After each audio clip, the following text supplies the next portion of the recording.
evening and welcome to chapters 7 and 8 of If Only They Could Talk by James Herriot. It's been a while since I read chapters 5 and 6, so let's continue with the reading of If Only They Could Talk. I huddled deeper in the blankets as the strident burring, burring, burring, burring of the telephone echoed through the old house. It was 3 weeks since Tristan's arrival, and life at Skeldale House had settled into a fairly regular pattern. Every day began much the same, with the phone ringing between 7 and 8 o'clock after the farmers had had the first look at their stock. There was only one phone in the house. It rested on a ledge in the tiled passage downstairs. Siegfried had impressed on me that I shouldn't get out of bed for these early calls. He had delegated the job to Tristan. The responsibility would be good for him. Siegfried had been emphatic about it. I listened to the ringing. It went on and on. It seemed to get louder. There was neither sound nor movement from Tristan's room, and I waited for the next move in the daily drama. It came, as always, with a door crashing back on its hinges. Then Siegfried rushed out onto the landing and bounded down the stairs 3 at a time. A long silence followed, and I could picture him shivering in the draughty passage, his bare feet freezing on the tiles as he listened to the farmer's leisurely account of the animal's symptoms. Then the ting of the phone in its rest, and the mad pounding of feet on the stairs as Siegfried made a dash for his brother's room. Next a wrenching sound as the door was flung open, then a yell of rage. I detected a note of triumph. It meant Tristan had been caught in bed. A definite victory for Siegfried, and he didn't have many victories.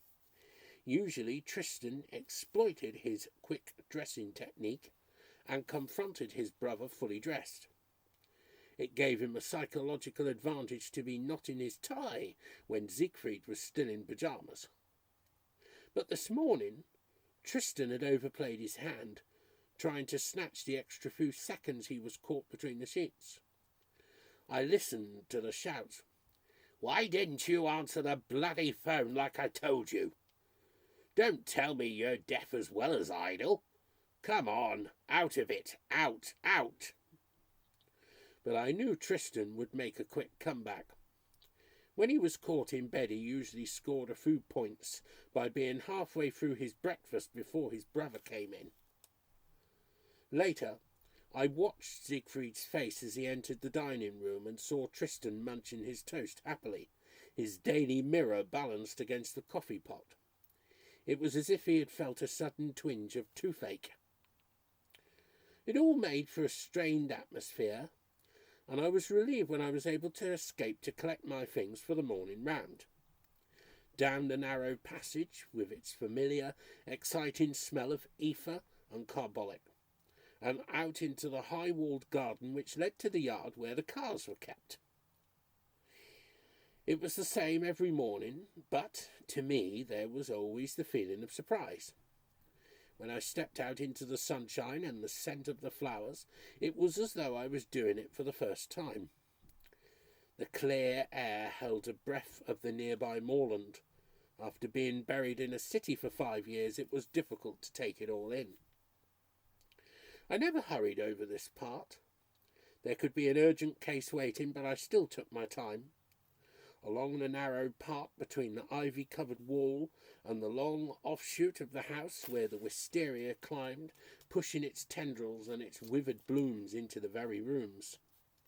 Then past the rockery where the garden widened to the lawn, unkempt and lost-looking, but lending coolness and softness to the weathered brick. Around its borders, flowers blazed in untidy profusion, battling with a jungle of weeds. And so to the rose garden, then an asparagus bed whose fleshy fingers had grown into tall fronds, Further on were strawberries and raspberries.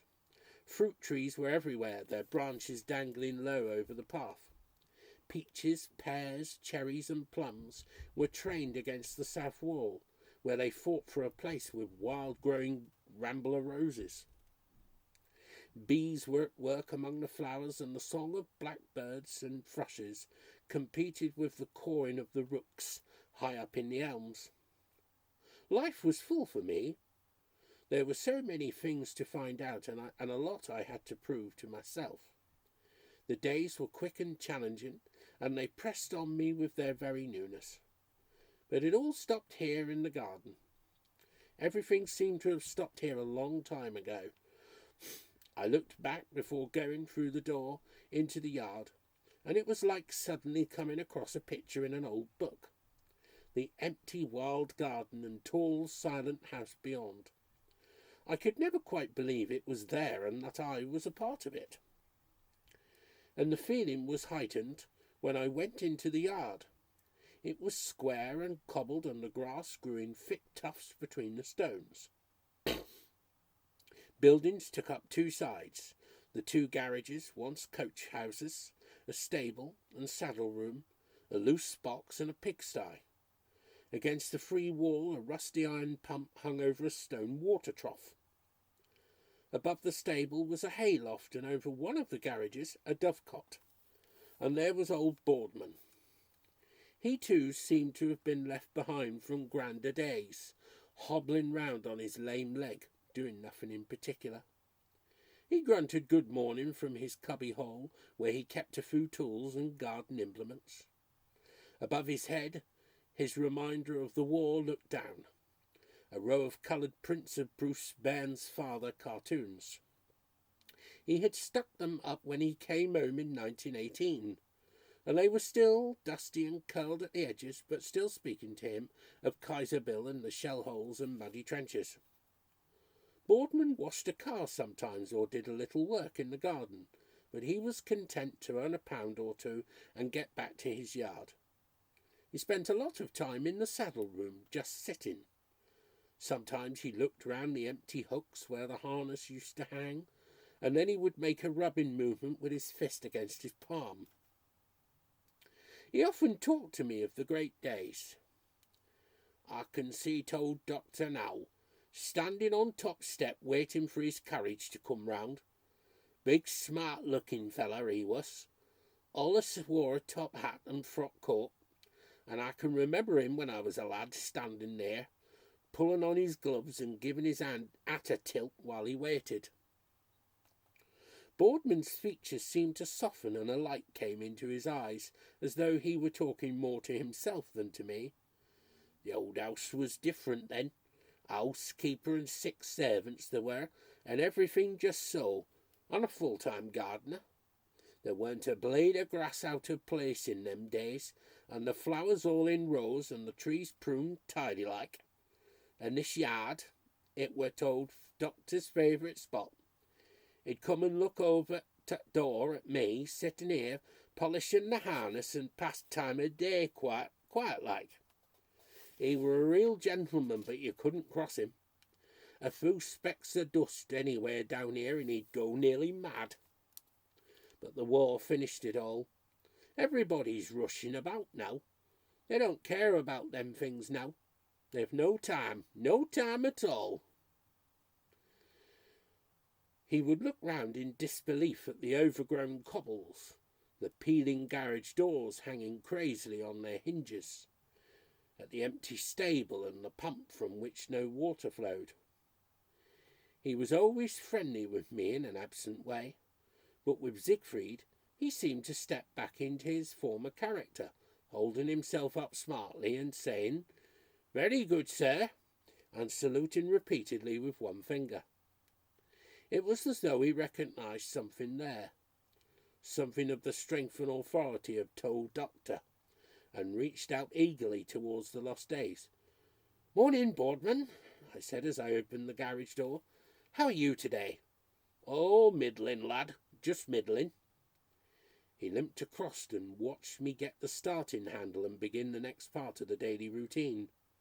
The car allotted to me was a tiny Austin of an almost forgotten vintage, and one of Boardman's voluntary duties was towing it off when it wouldn't start. But this morning, surprisingly, the engine coughed into life after 6 turns. As I drove round the corner of the back lane, I had the feeling, as I did every morning, that this was where things really got started. The problems and pressures of my job were waiting for me out there, and at the moment I seemed to have plenty. I had arrived in the Dales, I felt, at a bad time. The farmers, after a generation of neglect, had seen the coming of a prophet, the wonderful new vet, Mr. Farnan. He appeared like a comet, trailing his new ideas in his wake. He was able, energetic, and charming, and they received him as a maiden would a lover. And now, at the height of the honeymoon, I had to push my way into the act, and I just wasn't wanted. I was beginning to get used to the questions. Where's Mr. Farnan? Is he ill or something? I expected Mr. Farnan. It was a bit daunting to watch their faces fall when they saw me walking onto their farms. Usually they looked past me, hopefully, and some even went and peered into the car to see if the man they really wanted was hiding in there. And it was uphill work examining an animal when its owner was chafing in the background, wishing with all his heart that I was somebody else. But I had to admit they were fair. I got no effusive welcomes, and when I started to tell them what I thought about the case, they listened with open scepticism. But I found that if I got my jacket off and really worked at the job, they began to thaw a little, and they were hospitable. Even though they were disappointed at having me, they asked me into their homes. "Come in and have a bit of dinner," was a phrase I heard nearly every day. Sometimes I was glad to accept, and I ate some memorable meals with them. Often, too, they would slip 6 eggs or a pound of butter into the car as I was leaving.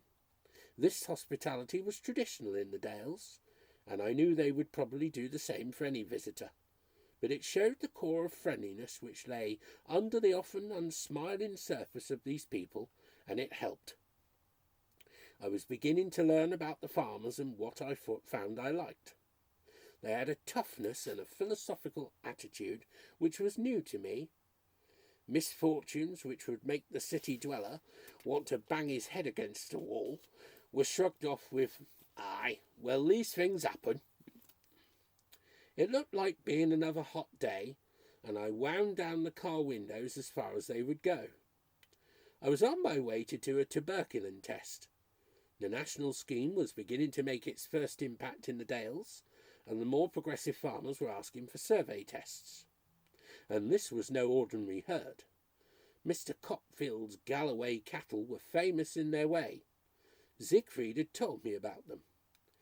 "The toughest lot in this practice.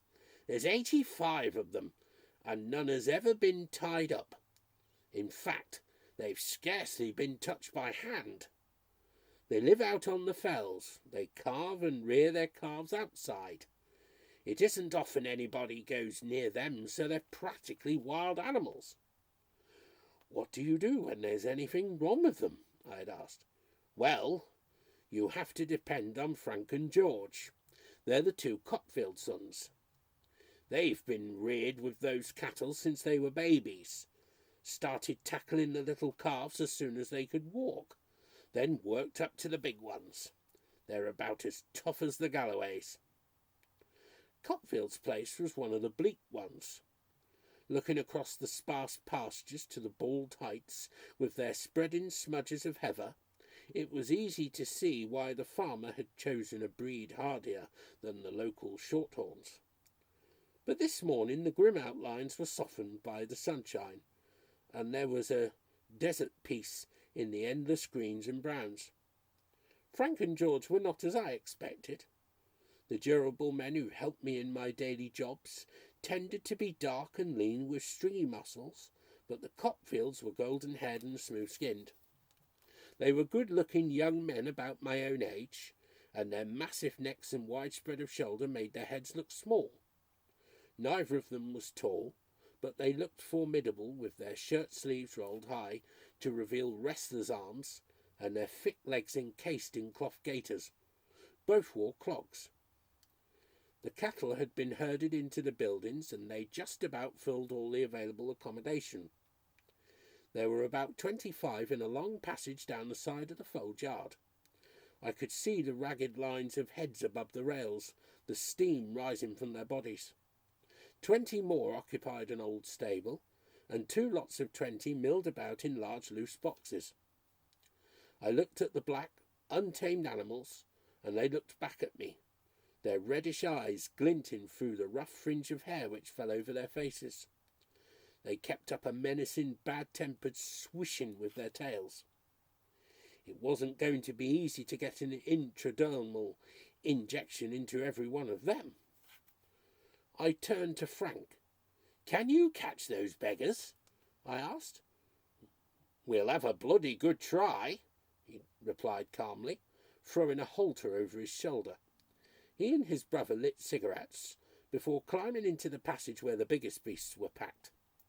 I followed them and soon found that the tales I had heard about the Galloways hadn't been exaggerated. If I approached them from the front, they came at me with their great hairy heads, and if I went behind them, they kicked me as a matter of course. But the brothers amazed me.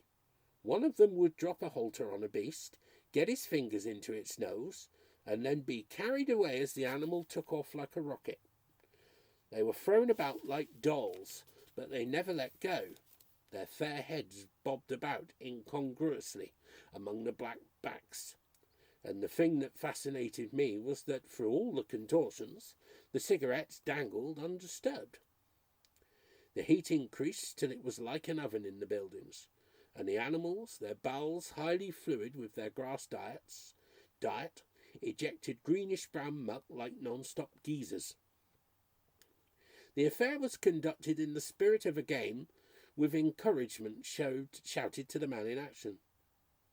"Thou has him, Frank! Sniggle him, George!" In moments of stress the brothers cursed softly and without heat. "Get off my bloody foot, thou old bitch!"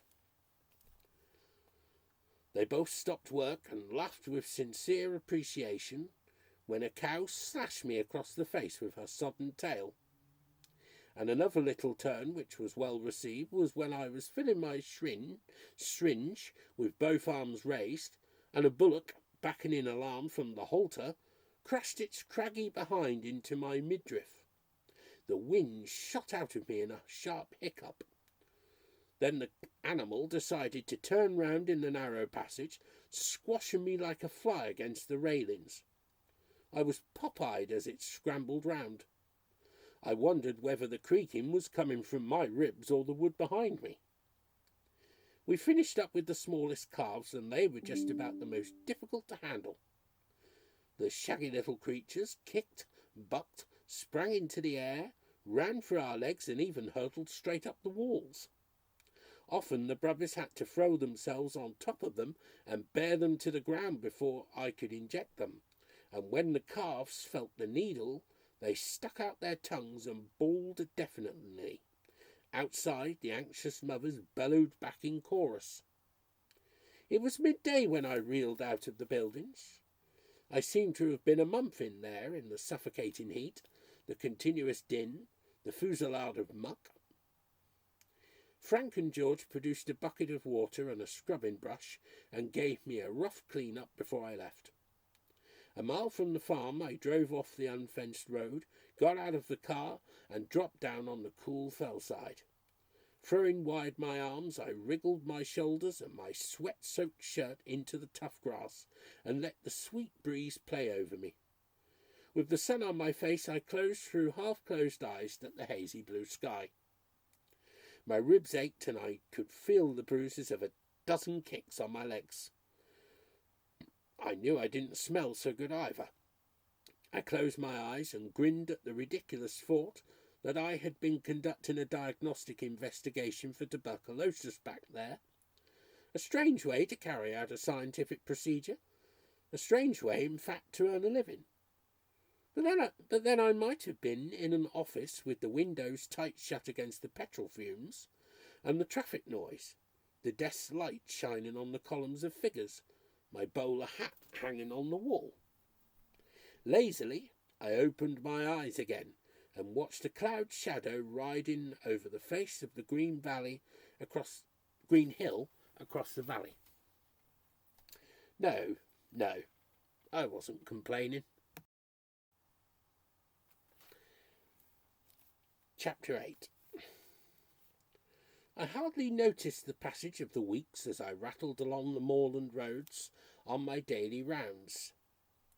But the district was beginning to take shape, the people to emerge as separate personalities. Most days I had a puncture. The tyres were through to the canvas on all wheels. It surprised me that they took me anywhere at all. One of the few refinements on the car was a rusty sunshine roof. It grated dismally when I slid it back, but most of the time I kept it open, and the windows too, and I drove in my shirt sleeves with the delicious air swirling about me. On wet days, it didn't help much to close the roof, because the rain dripped through the joints and formed pools on my lap and the passenger seat. I developed great skill in zigzagging round puddles. To drive through was a mistake, as the muddy water fountained up through the gaps in the floorboards. But it was a fine summer, and long days in the open gave me a tan which rivalled the farmer's. Even mending a puncture was no penance on the high, unfenced roads, with the wheeling curlews for company, and the wind bringing the scents of flowers and trees up from the valleys. And I could find other excuses to get out and sit on the crisp grass and look out over the airy roof of Yorkshire.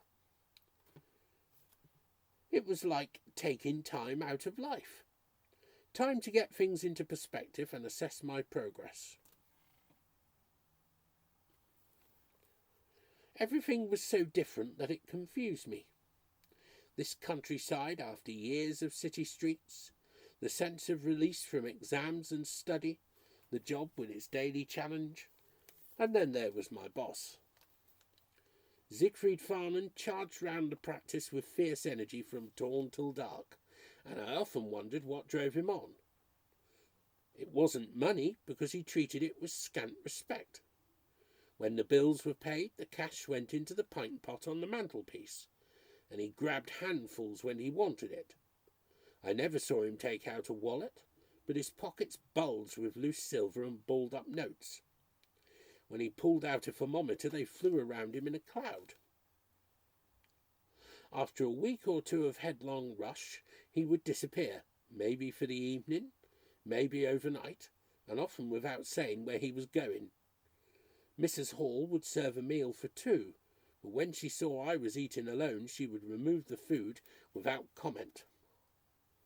He dashed off the list of calls each morning with such speed that I was quite often sent hurrying off to the wrong farm or to do the wrong thing. When I told him later of my embarrassment, he would laugh heartily. There was one time when he got involved himself. I had just taken a call from a Mr. Heaton of Bronsett about doing a PM post-mortem on a dead sheep. "I'd like you to come with me, James," Siegfried said.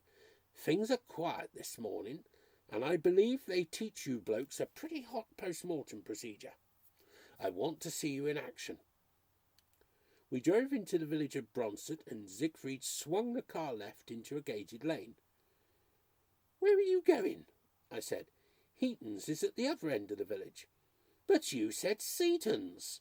"No, I assure you. Look, James, I was right by you when you were talking to the man. I distinctly heard you say the name." I opened my mouth to argue further, but the car was hurtling down the lane and Siegfried's jaw was jutting. I decided to let him find out for himself. We arrived outside the farmhouse with a screaming of brakes. Siegfried had left his seat and was rummaging in the boot before the car had stopped shuddering. "Hell!" he shouted. "No post-mortem knife. Never mind, I'll borrow something from the house." He slammed down the lid and bustled over to the door. The farmer's wife answered, and Siegfried beamed on her. "Good morning to you, Mrs. Seaton. Have you a carving knife?" The good lady raised her eyebrows. "What was that you said?" "A carving knife, Mrs. Seaton. A carving knife, and a good sharp one, please." "You want a carving knife?" "Yes, that's right, a carving knife." Siegfried cried, his scanty store of patience beginning to run out. "And I wonder if you'd mind hurrying. I haven't much time." The bewildered woman withdrew to the kitchen, and I could hear whispering and muttering. Children's heads peeped out at intervals to get a quick look at Siegfried, stamping irritably on the step. After some delay, one of the daughters advanced timidly, holding out a long, dangerous-looking knife. Siegfried snatched it from her hand and ran his thumb up and down the edge. "This is no damn good," he shouted in exasperation. "Don't you understand I want something really sharp? Fetch me a steel." The girl fled back into the kitchen, and there was a low rumble of voices. It was some minutes before another young girl was pushed round the door. She inched her way up to Siegfried, gave him the steel at arm's length, and dashed back to safety. Siegfried prided himself on his skill at sharpening a knife. It was something he enjoyed doing. As he stropped the knife on the steel, he warmed to his work, and finally burst into song.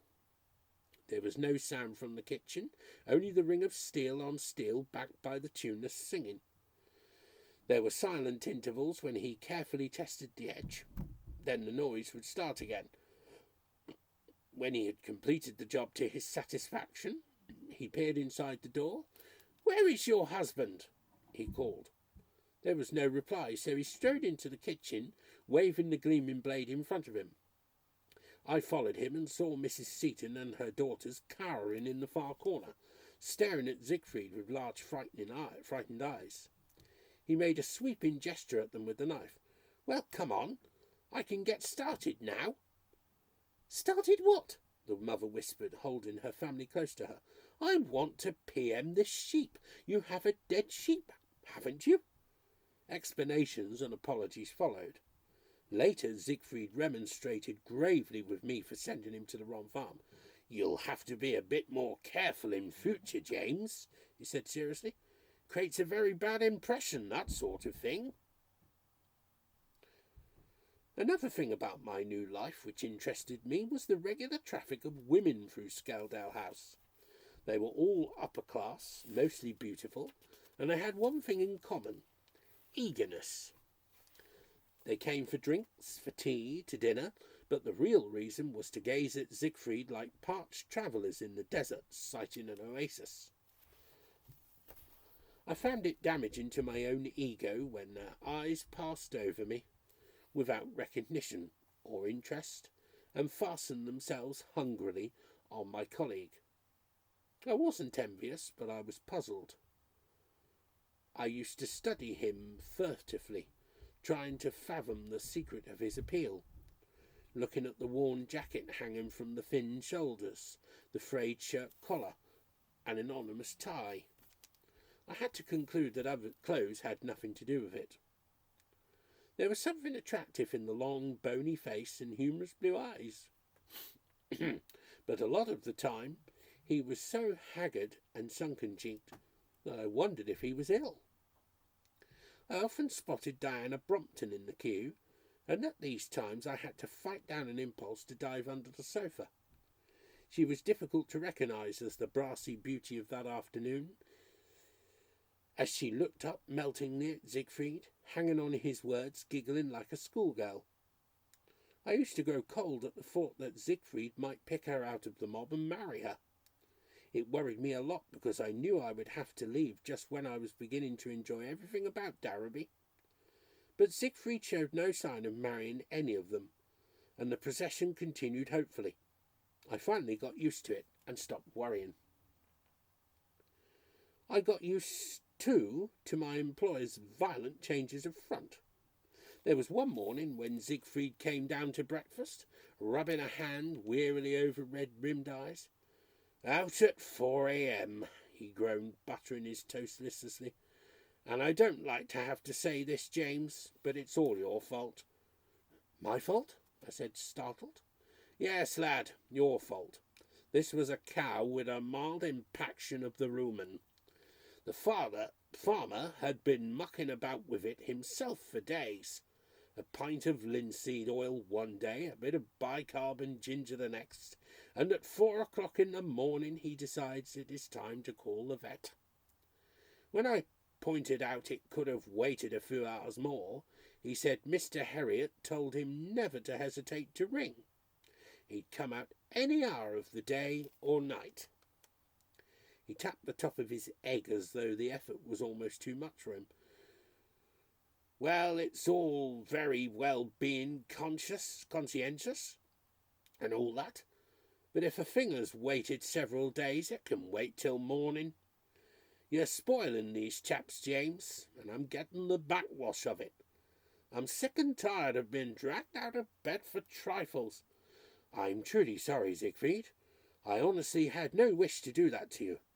Maybe it's just my inexperience. If I didn't go out, I'd be worried the animal might die. If I left it till morning and it died, how would I feel? That's all right, snapped Siegfried. There's nothing like a dead animal to bring them to their senses. They'll call us out a bit earlier next time. I absorbed this bit of advice and tried to act on it. A week later, Siegfried said he wanted a word with me. James, I know you won't mind my saying this, but old Sumner was complaining to me today. He says he rang you the other night and you refused to come out to his cow. He's a good client, you know, and a very nice fellow, but he was quite shirty about it. We don't want to lose a chap like that. But it was just a chronic mastitis, I said. A bit of thickening in the milk, that's all. He'd been dosing it himself for nearly a week with some quack remedy. The cow was eating all right, so I thought it would be quite safe to leave it till next day. Siegfried put a hand on my shoulder and an excessively patient look spread over his face. I steeled myself. I didn't mind his impatience. I was used to it and could stand it, but the patience was hard to take. James, he said in a gentle voice, there is one fundamental rule in our job which transcends all others, and I'll tell you what it is. You must attend. That is it, and it ought to be written on your soul in letters of fire. He raised a portentous forefinger. You must attend. Always remember that, James. It is the basis of everything. No matter what the circumstances, whether it be wet or fine, night or day. If a client calls you out, you must go, and go cheerfully. You say this didn't sound like an urgent case. Well, after all, you have only the owner's description to guide you, and he is not equipped with the knowledge to decide whether it is urgent or not. No, lad, you have to go. Even if they have been treating the animals themselves, it may have taken a turn for the worse. And don't forget, wagging the finger solemnly, the animal may die. But I thought you said there was nothing like a dead animal to bring them to their senses, I said querulously. What's that? Barked Siegfried, utterly astonished. Never heard such rubbish. Let's have no more of it. Just remember, you must attend. Sometimes he would give me advice on how to live, as when he found me hunched over the phone which I had just crashed down. I was staring at the wall, swearing softly to myself. Siegfried smiled whimsically. Now what is it, James? I've just had a torrid 10 minutes with Ralston. You remember that outbreak of calf pneumonia? Well, I spent hours with those calves, poured expensive drugs into them. There wasn't a single death, and now he's complaining about this bill. Not a word of thanks. Hell, there's no justice. Siegfried walked over and put his arm round my shoulders. He was wearing his patient look again. My dear chap, he cooed, just look at you. Red in the face, all tensed up. You mustn't let yourself get upset like this. You must try to relax. Why do you think professional men are cracking up all over the country with coronaries and ulcers? just because they allow themselves to get all steamed up over piffling little things like you are doing now. Yes, yes, I know these things are annoying, but you've got to take them in your stride. Keep calm, James, calm. It just isn't worth it. I mean, it will all be the same in 100 years. He delivered the sermon with a serene smile, patting my shoulder reassuringly, like a psychiatrist soothing a violent patient. I was writing a label on a jar of red blister a few days later, when Siegfried catapulted into the room. He must have kicked the door open because it flew back viciously against the rubber stop and rebounded almost into his face. He rushed over to the desk where I was sitting and began to pound on it with the flat of his hand. His eyes glared wildly from a flushed face. "I've just come from that bloody swine Holt," he shouted. "Ned Holt, you mean?" "Yes, that's who I mean. Damn him!" I was surprised. Mr. Holt was a little man who worked on the roads for the county council. He kept 4 cows as a sideline and had never been known to pay a veterinary bill. But he was a cheerful character, and Siegfried had rendered his unpaid services over the years without objection. "One of your favourites, isn't he?" I said. "Was, by God, was," Siegfried snarled. "I've been treating Muriel for him. You know, the big red cow second from the far end of his byre? She's had recurrent tympany, coming in from the field every night badly blown, and I tried about everything. Nothing did any good. Then it struck me that it might be actinobacillosis of the reticulum. I shot some sodium iodine into the vein, and when I saw her today the difference was incredible. She was standing there chewing her cud right as rain. I was just patting myself on the back for a smart piece of diagnosis, and do you know what Holt said? He said he knew she'd be better today, because last night he gave her 1/2 pound of Epsom salts in a bran mash. That was what had cured her." Siegfried took some empty cartons and bottles from his pockets and hurled them savagely into the waste paper basket. He began to shout again. "Do you know, for the past fortnight, I puzzled and worried and damn nearly dreamt about that cow. Now I've found the cause of the trouble, applied the most modern treatment, and the animal has recovered. And what happens? Does the owner express his grateful thanks for my skill? Does he, hell? The entire credit goes to the 1/2 pound of Epsom salts. What I did was a pure waste of time."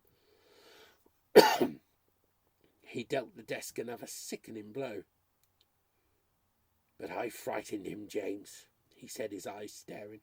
"By God, I frightened him. When he made that crack about the salts, I yelled out, 'You bugger!' and made a grab for him. I think I would have strangled him, but he shot into the house and stayed there. I didn't see him again." Siegfried threw himself into a chair and began to churn his hair about. "Epsom salts," he groaned. "Oh, God, it makes you despair." I thought of telling him to relax and pointing out that it would all be the same in 100 years. But my employer still had an empty serum bottle dangling from one hand. I discarded the idea. Then there came the day when Siegfried decided to have my car rebored. It had been using a steady 2 pints of oil a day, and he hadn't thought this excessive. But when it got to 1/2 gallon a day, he felt something ought to be done. What probably decided him was a farmer on market day saying he always knew when the young vet was coming because he could see the cloud of blue smoke miles away.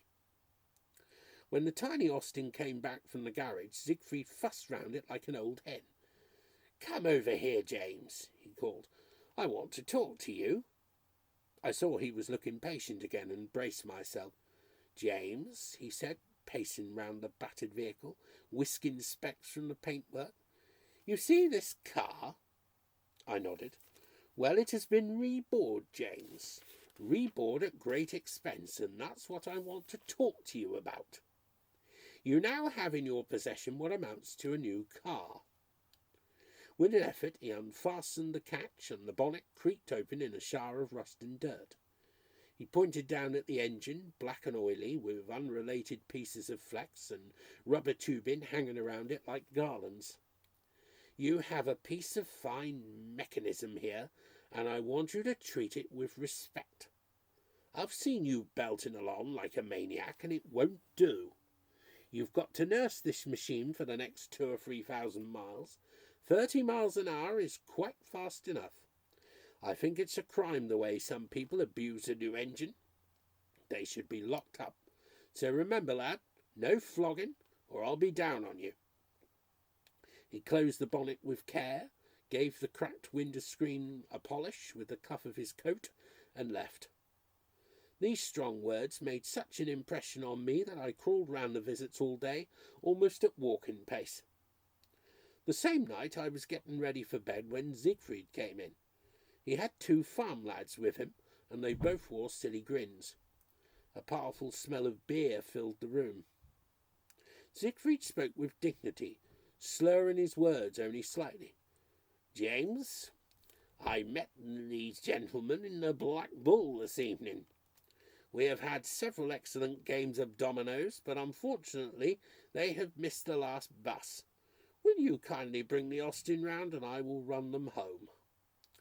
I drove the car to the front of the house, and the farm lads piled in, one in the front, the other in the back. I looked at Siegfried, lowering himself unsteadily into the driving seat, and decided to go along. I got into the back. The 2 young men lived in a farm upon the North Moors, and 3 miles out of the town we left the main road, and our headlights picked out a strip of track twisting along the dark hillside. Siegfried was in a hurry. He kept his foot on the boards, the note of the engine rose to a tortured scream, and the little car hurtled on into the blackness. Hanging on grimly, I leaned forward so that I could shout into my employer's ear. "Remember, this is the car which has just been rebored," I bellowed above the din. Siegfried looked round with an indulgent smile. Yes, I remember, James. What are you fussing about?" As he spoke, the car shot off the road and bounded over the grass at 60 miles an hour. We all bounced around like corks till he found his way back. Unperturbed, he carried on at the same speed. The silly grins had left the lads' faces, and they sat rigid in their seats. Nobody said anything. The passengers were unloaded at a silent farmhouse, and the return journey began. Since it was downhill all the way, Siegfried found he could go even faster. The car leaped and bumped over the uneven surface with its engine whining. We made several brief but tense visits to the surrounding moors, but we got home. It was a month later that Siegfried had occasion to take his assistant to task once more. "James, my boy," he said sorrowfully, "you are a grand chap, but by God you're hard on cars. Look at this Austin. Newly rebored a short time ago in tip-top condition, and look at it now. Drinking oil. I don't know how you did it in the time. You're a real terror."